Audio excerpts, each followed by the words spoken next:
Hello नमस्कार दोस्तों, मैं भीम सिंह। आज अपन करेंगे सीरीज़ नंबर 3 परिमेय व अपरिमेय संख्याएं। तो प्यारे दोस्तों, पुराने जितने भी कॉम्पिटिटिव एग्ज़ाम्स हुए हैं उन सभी के अंदर परिमेय और अपरिमेय संख्या से संबंधित जितने भी क्वेश्चन आए सारे के सारे क्वेश्चन आज अपन लेंगे। तो आप इस वीडियो को पूरा अगर देखोगे तो आपका प्रत्येक कंसेप्ट है वो क्लियर हो जाएगा। फिर चाहे किसी भी एग्ज़ाम्स के अंदर परिमेय और अपरिमेय संख्या से संबंधित कोई भी क्वेश्चन आएगा, 99% क्वेश्चन सॉल्व करने की मेरी गारंटी है, हो जाएगा आपसे। सारे के सारे कंसेप्ट क्लियर हो जाएगा। कोई ट्रिक पर नहीं जाऊंगा, क्योंकि ट्रिक होती है वो सिर्फ माथे में 1 या 2 दिन ही रहती है, उसके बाद वहाँ से डिलीट हो जाती है, फिर वापस आपको 10 बार देखनी पड़ती है। लेकिन कहीं कहीं ट्रिक ज़रूरी होती हैं, जैसे पहले वाले वीडियो में था, तो बड़े क्वेश्चंस होते हैं उसके अंदर ज़रूरी होती है। बाकी ट्रिक पर ज़्यादा मत जाओ, नहीं तो बार बार पढ़ना पड़ेगा, नहीं तो एक बार ही ऐसे पढ़ो कि वो हमेशा के लिए सेट हो जाए। तो अपन सबसे पहले क्या करेंगे, परिमेय और अपरिमेय संख्याओं के बारे में कुछ बेसिक जानकारी हैं वो अपन पढ़ेंगे, ठीक है। तो देखो, संख्याएं होती हैं, मैं शुरू से बता रहा हूँ, बिल्कुल जीरो से बताऊँगा, और वो सारे क्वेश्चन सारे के सारे ऑब्जेक्टिव लेंगे और सभी के अंदर कंसेप्ट बताया जाएगा। तो अपन बिल्कुल जीरो से शुरू करते हैं, कहीं पे भी अपना एक भी क्वेश्चन छूटे नहीं परिमेय व अपरिमेय संख्या से। तो सबसे पहली बात है कि जो संख्याएँ होती हैं, मैं ऐसे बता दूँ कि जो संख्याएँ होती हैं वो संख्याएं 2 प्रकार की होती हैं। एक होती हैं वास्तविक संख्या,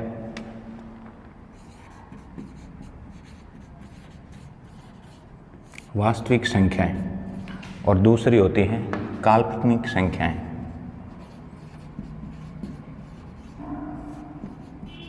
वास्तविक संख्याएं और काल्पनिक संख्याएं।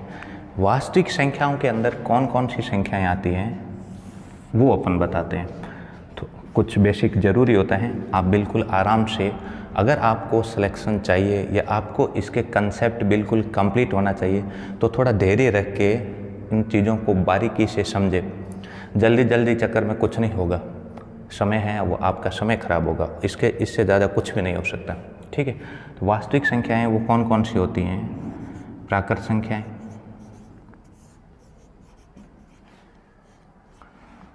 पूर्ण संख्याएं, पूर्णांक संख्याएं, परिमेय संख्याएं और अपरिमेय संख्याएं। जो प्राकृत संख्या होती है वो संख्या रेखा पर 1 से लेके अनंत तक होती है। पूर्ण संख्याएं होती हैं वो 0 से लेके अनंत तक होती हैं। पूर्णांक होती हैं माइनस अनंत से लेके प्लस अनंत। अब आती हैं परिमेय क्या होती हैं, अपरिमेय क्या होते हैं, ये पूरा का पूरा अपन डिटेल से समझने वाले हैं, ठीक है। तो अब अपन शुरू करते हैं परिमेय। देखो साथियों, सबसे पहले आते हैं परिमेय संख्याएं होती क्या हैं, ठीक है। दोनों को पहले अपन बारीकी से समझेंगे, उसके बाद में इनके क्वेश्चन करेंगे। जब पता ही नहीं होगा कि परिमेय संख्या होती कैसी है, अपरिमेय संख्या कैसे होती हैं, तो फिर क्वेश्चन करने से क्या फ़ायदा होगा अपने को। तो पहले थोड़ा सा इनके बारे में जान लेते हैं। हालांकि लगभग सारे लोग जानते हैं, लेकिन अपन बिल्कुल बेसिक से जीरो से चलेंगे, ठीक है। परिमेय संख्याएं और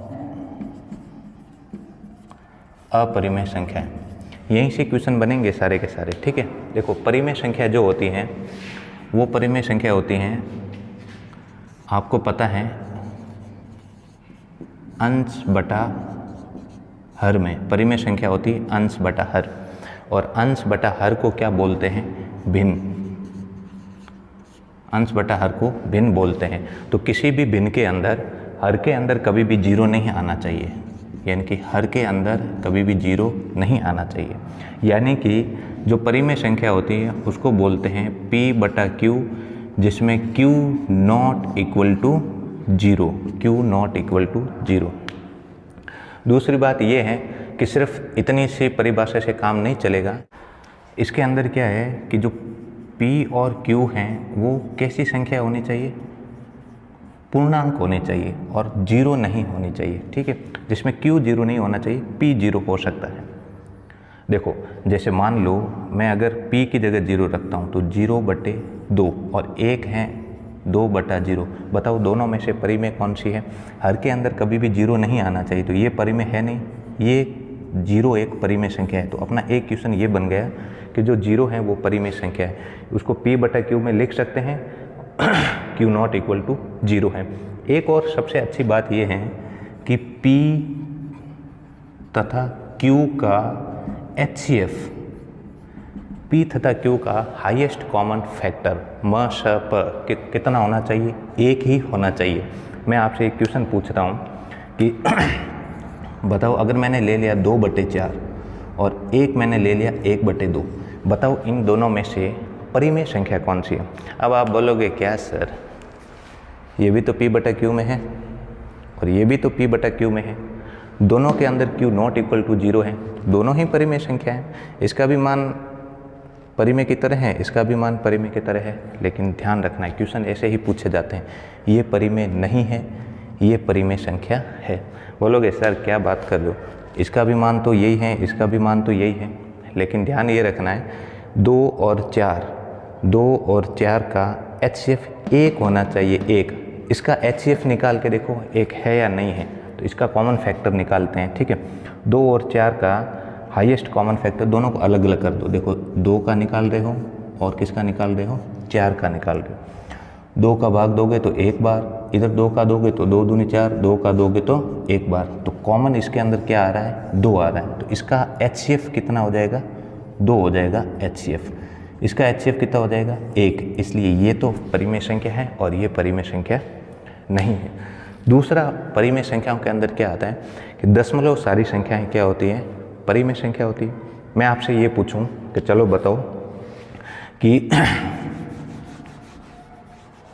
1.5 बताओ ये पूर्ण संख्या है? नहीं, पूर्ण संख्या है कभी भी पौन, ढाई, आधा, अधूरा कुछ नहीं होता है। पूर्ण संख्या का मतलब होता है पूरी संख्या, पूर्णांक भी वही होती है।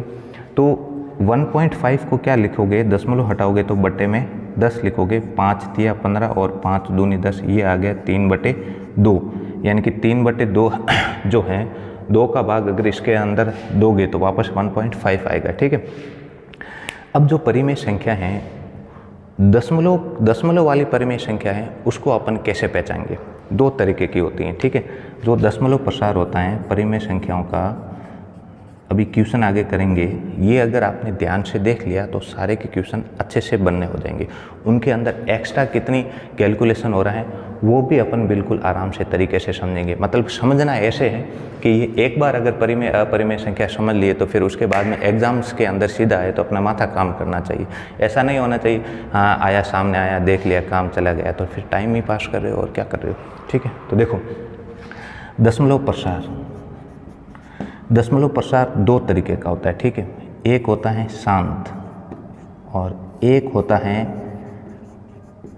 अशांत लेकिन आवर्ती, अशांत लेकिन आवर्ती। देखो दोनों के दोनों क्या है? परिमेय संख्या। ये दोनों आ जाएं इसका मतलब ये क्या होती हैं? परिमेय संख्या के अंदर होती हैं। कैसे होती है? देखो शांत दशमलव प्रसार का मतलब ये हो गया कि अगर मान लो मैं किसी भाग दे रहा हूँ तो वो भाग जैसे मान लो 1.32 ये उसका उत्तर आ गया, उसके बाद ये यहाँ पर ख़त्म हो गया, मतलब अब इससे आगे नहीं हो रहा है। यानी कि हर के अंदर यानी कि शेषफल है वो कितना आ गया? 0 आ गया। शेषफल 0 आने के बाद भाग खत्म हो जाता है, तो फिर ये कैसा है? शांत दशमलव प्रसार है। अब अगर ऐसा है कि दशमलव प्रसार तो अशांत हो लेकिन आवर्ती हो, यानी कि वो एक के बाद वापस उसका जो जैसे ये देखो 1.32 है, अब इसके ऊपर मैं बार लगा दूँ, बार का मतलब है कि 32 है वो बार बार आ रहा है 1.32 32 32 32, तो ये क्या है? आवर्ती हो रही, इनकी बार बार आवर्ती हो रही। तो इस तरीके के दशमलव प्रसार हैं वो भी कैसे होते हैं? परिमेय संख्याएं होती हैं। तो अपन ने परिमेय संख्याओं के अंदर आपको क्या ध्यान रखना है कि उसका p बटा q में लिखा हुआ होना चाहिए, उसका हर जीरो नहीं होना चाहिए। दूसरा p और q हैं वो पूर्णांक संख्या होनी चाहिए q जीरो के अलावा, ठीक है। सबसे इम्पोर्टेंट बात ये है कि p और q का HCF कितना होना चाहिए, 1 होना चाहिए। 100% ऐसे क्वेश्चन पूछते हैं हर एग्ज़ाम्स के, जितने भी छोटे बड़े एग्ज़ाम्स होते हैं उसके अंदर ये क्वेश्चन पूछते हैं, ठीक है। दशमलव प्रसार शांत है या अशांत है, आवर्ती हैं, तो भी वो कैसा हो जाएगा, परिमेय संख्या हो जाती है। अब अपन अपरिमेय संख्याओं के बारे में पूछते हैं। देखो अपरिमेय संख्याओं के बारे में क्या है, आप सभी को पता है कि अभाज्य संख्याओं के बारे में सभी ने सुना होगा। अभाज्य संख्याएं कौन सी होती है, जिसके अंदर सिर्फ स्वयं का भाग जाए या फिर 1 का भाग जाए, वो सारी अभाज्य संख्याएं होती है। तो चलो सर आपने बता तो दिया कि भाई हमने भी जान लिया कि अभाज्य संख्याएं होती हैं वो होती हैं 2, 3, 5, 7, 11 और ऐसे चलती जाती हैं, ठीक है। तो अभाज्य संख्याओं का जो वर्गमूल होगा, अभाज्य संख्याओं का वर्गमूल होगा, वही क्या संख्या हो जाएगी, परिमेय संख्या हो जाएगी।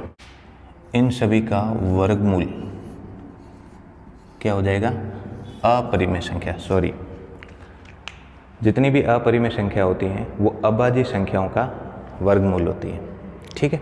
अब देखो दूसरा पॉइंट आपको क्या ध्यान रखना है, पाई के बारे में थोड़ा बहुत पूछ लेते हैं।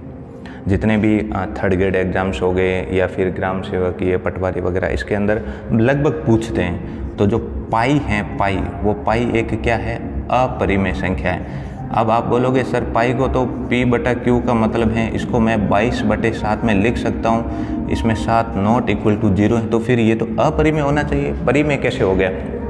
तो ये इसका जब आप 7 का भाग दोगे ना 22 में, तो जो आंसर आएगा वो 3.14 के बाद में कुछ भी संख्या आ जाएगी, मतलब रिपीट नहीं होने वाली है। तो कुल मिला के इस तरीके की संख्या जैसे 1, 2, 3, 5, 7, 6, 9, 2, 0, 5, 6 कुछ भी आ जाएंगे, रिपीट नहीं हो रही, तो वो सारी की सारी क्या हो जाएगी, अपरिमेय संख्या हो जाएगी। तो इस तरीके से अपन ने थोड़ा बहुत बेसिक सीखा है परिमेय और अपरिमेय संख्याओं के बारे में। अब अपन करते हैं क्वेश्चन जो एग्जाम्स के अंदर आए हुए हैं, और बीच बीच में मैं आपको क्वेश्चन से दूंगा जो आपको खुद को बिना देखे।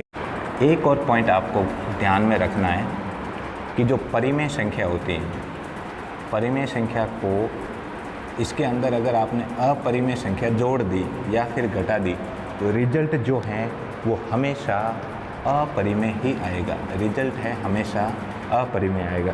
दूसरी बात, परिमेय संख्या को अगर आपने परिमेय संख्या में को गुणा कर दिया अपरिमेय संख्या से, तो भी जो रिजल्ट मिलेगा वो क्या मिलेगा, अपरिमेय संख्या है। तो इसको आप दिमाग के अंदर सेट कर दें हमेशा। तो प्यारे दोस्तों, ये क्वेश्चन है आपके सामने, ये सारे के सारे क्वेश्चन एग्ज़ाम्स में आ रखे हैं। ये क्वेश्चन जो हैं ये रेलवे में आ रखा है 2019, और ये भी रेलवे में भी आ रखा है, कांस्टेबल में भी आ रखा है 2018 का पेपर है।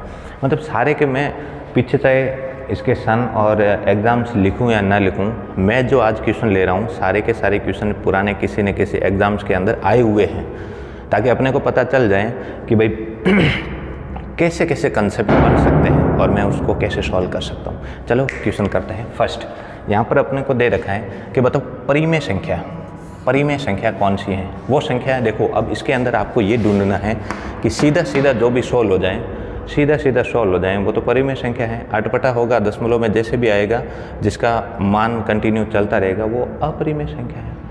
चलो इसको सॉल्व कैसे करते हैं। यहाँ पर सबसे पहले समझने वाली बात है कि नहीं, मैं बिल्कुल बेसिक बता रहा हूँ, सभी को पता नहीं होता है।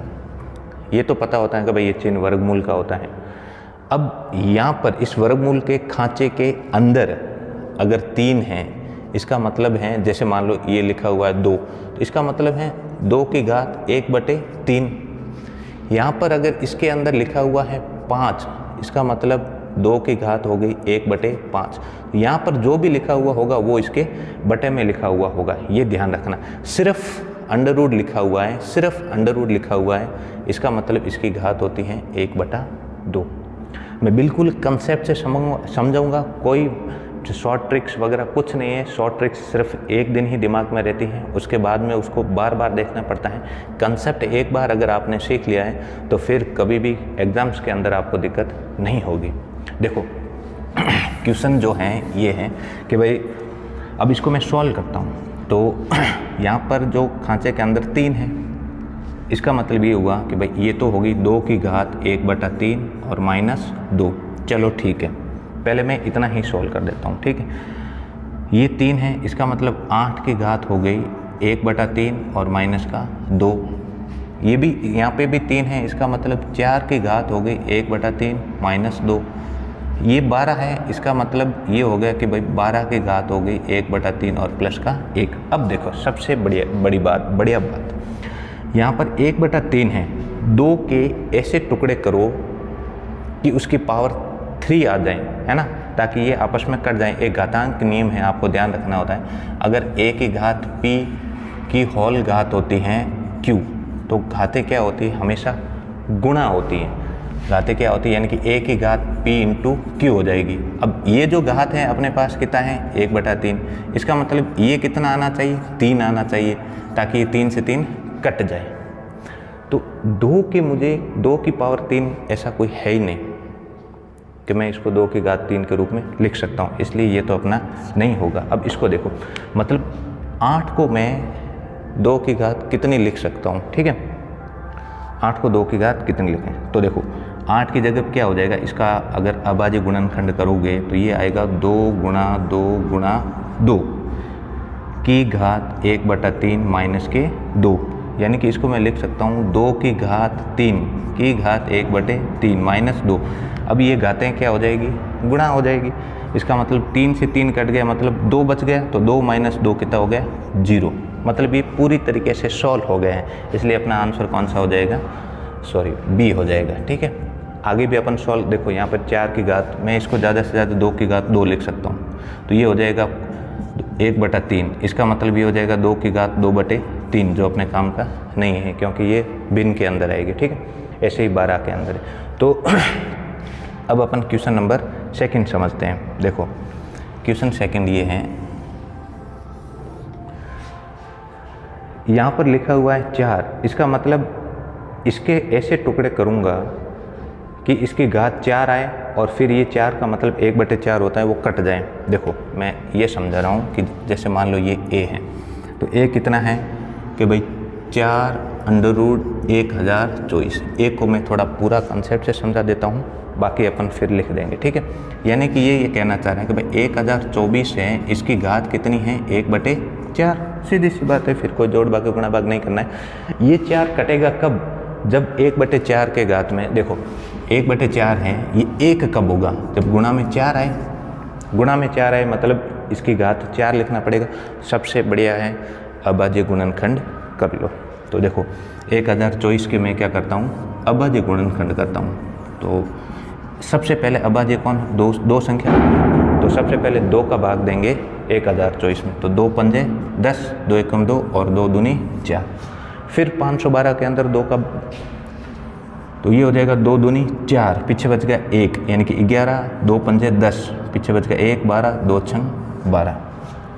फिर 2 का भाग देंगे क्योंकि इकाई का अंक क्या आ रहा है 0, 2, 4, 6, 8 में से आ रहा है। 2 का दिया, 2 एकम 2, 2 दूनी 4, 1, 2 8 16। फिर 2 का दिया, 2 छंग 12, 2 चौक 8। फिर 2 का दिया, 2 तिया 6, 2 दूनी 4। फिर 2 का दिया तो 16, फिर 2 का दिया तो 8, फिर 2 का दिया तो 4, और फिर 2 का दिया तो 2, और फिर 2 का दिया तो 1। यानी कि 2 की घात कितनी है, देखो 1, 2, 3, 4, 5, 6, 7, 8, 9, 10। 2 की घात कितनी है 10। तो आप क्या लिख सकते हो कि भाई सर ये तो 2 की घात 10 आ गई और ये हैं 1/4, लेकिन मुझे तो क्या लाना था 2 की पावर। अगर घातें गुणा होगी तो 2 की घात कितनी आ जाएगी 10/4, यानी कि ये तो कुछ दशमलव में आ रही है। इसका मतलब अपने को अपरिमेय ही पूछा है, तो ये सॉल्व नहीं होने वाली। इसका मतलब अपरिमेय पूछा, मतलब ये सही हो जाएगा। अब देखो मैं डायरेक्टली कर रहा हूँ, इसका बी पार्ट देखो। बी पार्ट का मतलब ये है, यहाँ पर खांचे के अंदर कितना है 10 है, मतलब इस 4 की जगह अब कितना आएगा 10। और 1024 को मैं क्या लिख सकता हूँ 2 की घात 10 और ये आ जाएगा 1/10। 1/10 क्यों आया? क्योंकि यहाँ पे कितना है 10, तो 10 से 10 कट गया, कितना आ गया 2। तो ये एक परिमेय संख्या है क्योंकि पूरा अच्छी तरीके से सोल्व हो रहा है। देखो तीसरा, इनकी इसका सी पार्ट देखो, ये सी वाला यहाँ सिर्फ 1024 लिखा हुआ है, तो 1024 है, इसको तो मैं डायरेक्ट ये लिख सकता हूँ कि 2×10, बात खत्म, ठीक है। अब देखो डी है, डी का मतलब ये 5 है, तो 1024 को तो क्या लिख सकते हैं 2×10 और ये हो जाएगा 1/5, तो ये 2 कितना हो जाएगा 10/5, यानी कि 5 दूनी 10, तो 2 का मतलब आ गया 4। ये भी पूरा सोल्व हो रहा है, ये भी पूरा सोल्व हो रहा है, ये भी पूरा सोल्व हो रहा है, ये नहीं हो रहा है, इसका मान जो है वो ये आ रहा है। तो इसका आंसर कौन सा हो जाएगा? सेकंड का ए। तो इस तरीके से अपन बहुत अच्छे क्वेश्चन लेने वाले हैं। टोटल मिला के कुल 20 से 25 क्वेश्चन लेंगे, सारे कंसेप्ट क्लियर हो जाएंगे। बस आपको अगर सारे कंसेप्ट एक साथ क्लियर करने हैं तो इसको पूरा देखें। प्रत्येक क्वेश्चन के अंदर कुछ अलग अलग कंसेप्ट होंगे। स्टार्टिंग के कुछ क्वेश्चन हैं जिनको मैं एक जैसे ले रहा हूँ, ठीक है। नेक्स्ट क्वेश्चन नंबर दोस्तों, नेक्स्ट क्वेश्चन है अपना कि कौन सी परिमेय संख्या है और इसमें कौन सी परिमेय संख्या नहीं है और इसके अंदर कौन सी परिमेय संख्या है।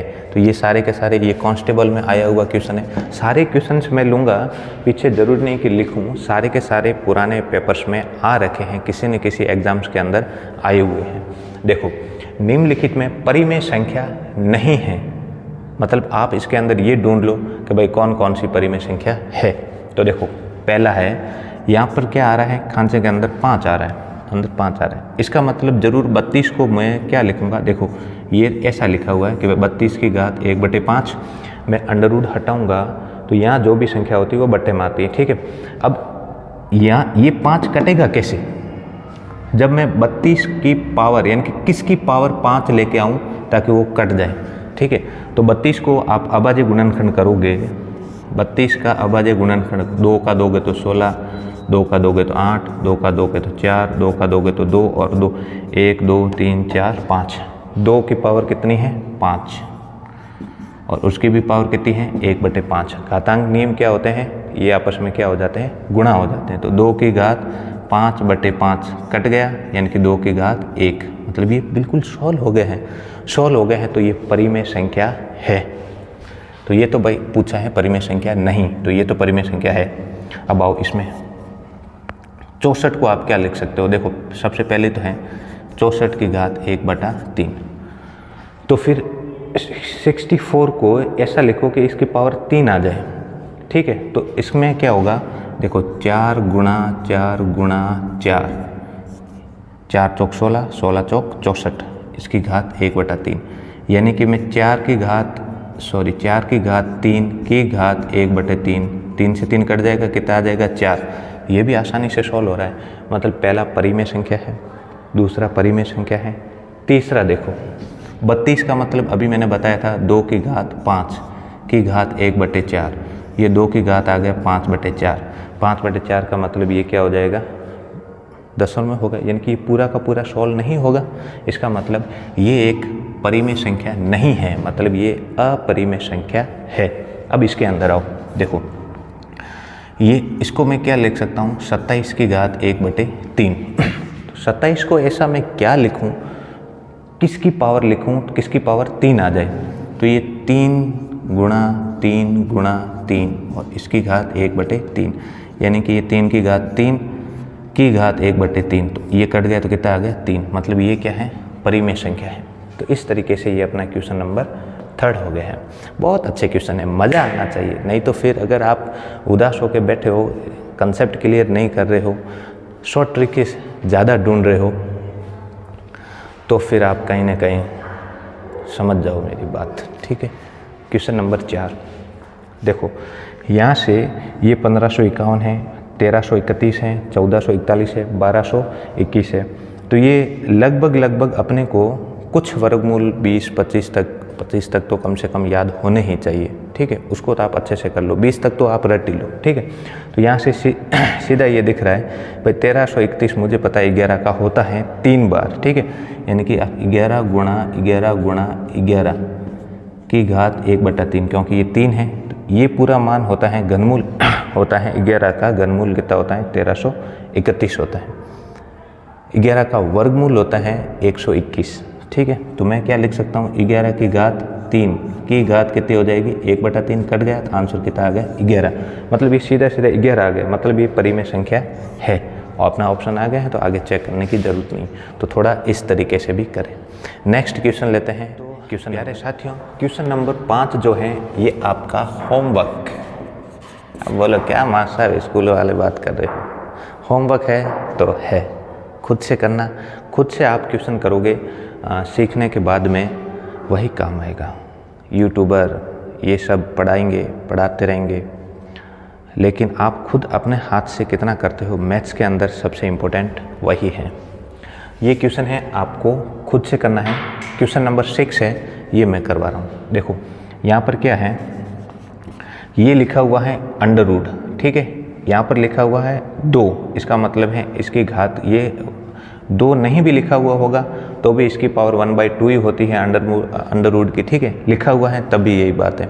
अब देखो यहाँ से जोड़े देखो कितने हैं, 1 2 भाई वर्गमूल है तो 2 2 के जोड़े बाहर आ जाएंगे। ठीक है, तो ये हो जाए। आप चलो दूसरा तरीका देख लो कि भाई अंडर रूट के अंदर ये जो इकाई दाई सैकड़ा हज़ार 10,000 लाख 10 लाख है, यानी कि ये कितना है 10 की पावर कितनी है 6 है, 10 की घात 6 है, ये 10 की घात 6 है। तो 10 की घात 6 को आप क्या लिख सकते हो 10 गुणा 10 गुणा 10 गुणा 10 गुणा 10। मैं यहाँ लिख देता हूँ 10 2 3 4 5 6 ऐसे लिख दिया तो भी यही है। अब हमेशा वर्गमूल के अंदर क्या होता है एक जोड़ा बाहर आ जाता है। ठीक है, तो यहाँ से 1 2 3 जोड़े बन रहे हैं, यानी कि 10 गुणा 10 गुणा 10, यानी कि ये पूरा का पूरा कितना हो जाएगा 1000 और इसकी घात कितनी है 1/2। सॉरी, ये कितना आ गया पूरा का पूरा 1000 आ गया। 1/2 का मतलब अपन ने जोड़े बाहर निकाल दिए तो सीधा 1000 आ गया। तो बताओ 1000 क्या अपरिमेय है? नहीं है, ये तो अपना सीधा सा सॉल्व हो गया। सेकंड देखो, सेकंड ऑप्शन देखते हैं बी है। ये कह रहा है कि भाई ये जो 10 की घात 6 है इसकी घात कितनी है 1/3। मैं इसके अंदर इसको ये लिख सकता हूँ 10 की घात 6 और यहाँ 3 है मतलब 1/3।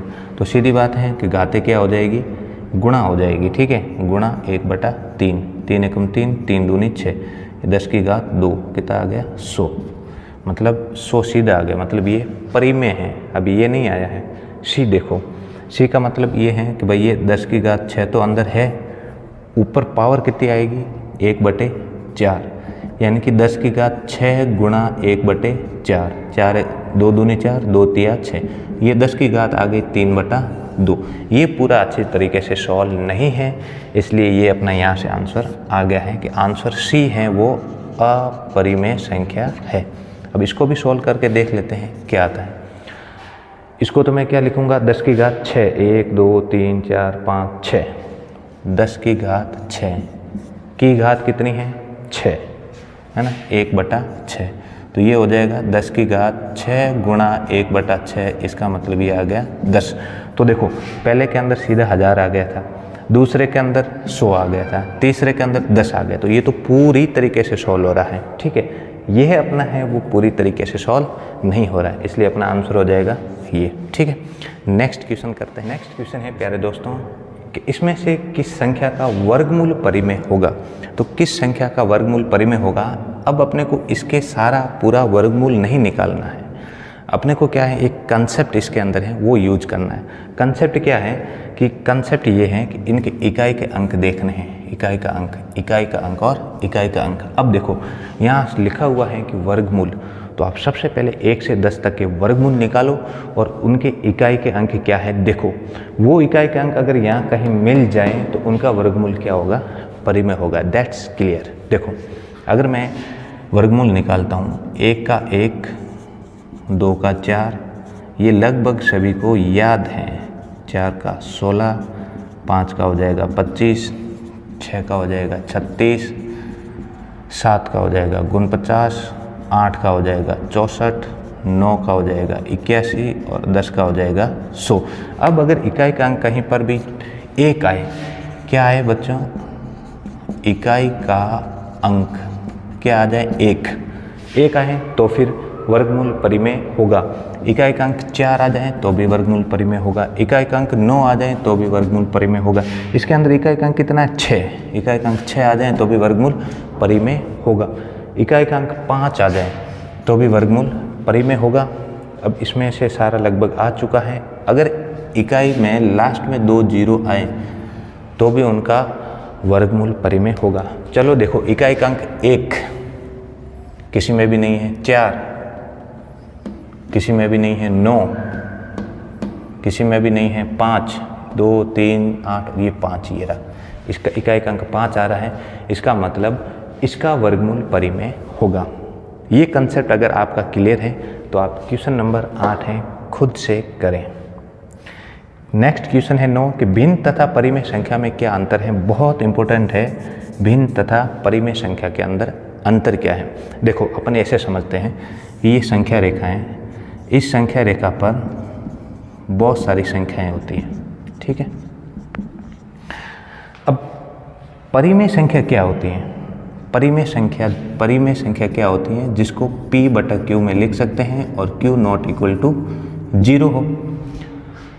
लेकिन भिन्न क्या होती हैं, यही होती हैं भिन्न। अब भिन्न को आप P/Q में तो लिख सकते हो, लेकिन ये कभी भी नेगेटिव में नहीं होती हैं। जैसे ये समझो, अगर मैं लिखता हूँ माइनस का 1/3, माइनस का 2/5, तो माइनस कहीं पे भी आ रहा मतलब वो भिन्न नहीं है। भिन्न का मतलब ही क्या होता है, हर में हर आता है और हर का मतलब होता है भाग, भाग का मतलब होता है टुकड़े करना। अब कोई है ही नहीं यहाँ पर तो क्या उसके क्या टुकड़े करोगे, कोई कुछ चीज़ होगी तब उसके टुकड़े करोगे ना। नेगेटिव का मतलब कुछ भी नहीं है, टुकड़े करो, कुछ है ही नहीं कि करो टुकड़े, क्या करोगे, कैसे करोगे टुकड़े, कुछ होगा तब टुकड़े करोगे ना। तो नेगेटिव के अंदर जो है भिन्न नहीं आती हैं, लेकिन नेगेटिव के अंदर है ये परिमेय है। ये परिमेय तो है लेकिन ये भिन्न नहीं है।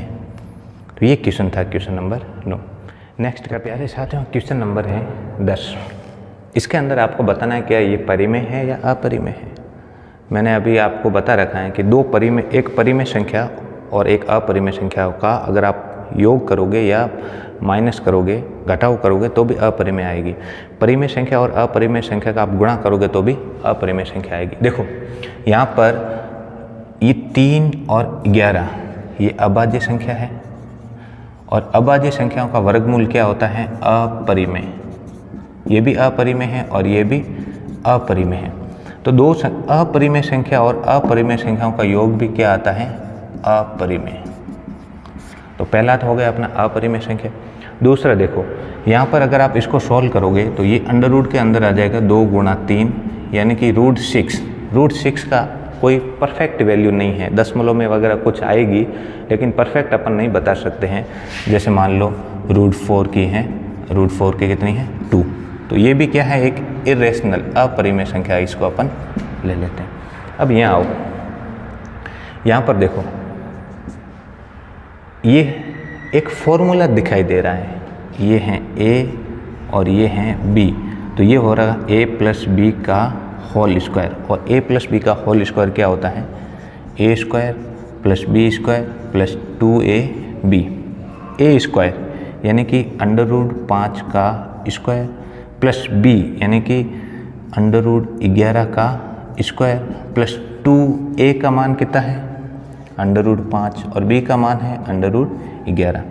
अब देखो वर्गमूल हटाओगे तो 5 के ऊपर घात कितनी आएगी, 1/2।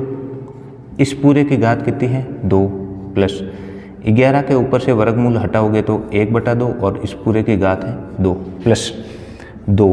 अब ये इस तरीके से 2 ऐसा दे रखा है, मतलब 5 और 11 गुणा होगा, 5 × 11, ठीक है।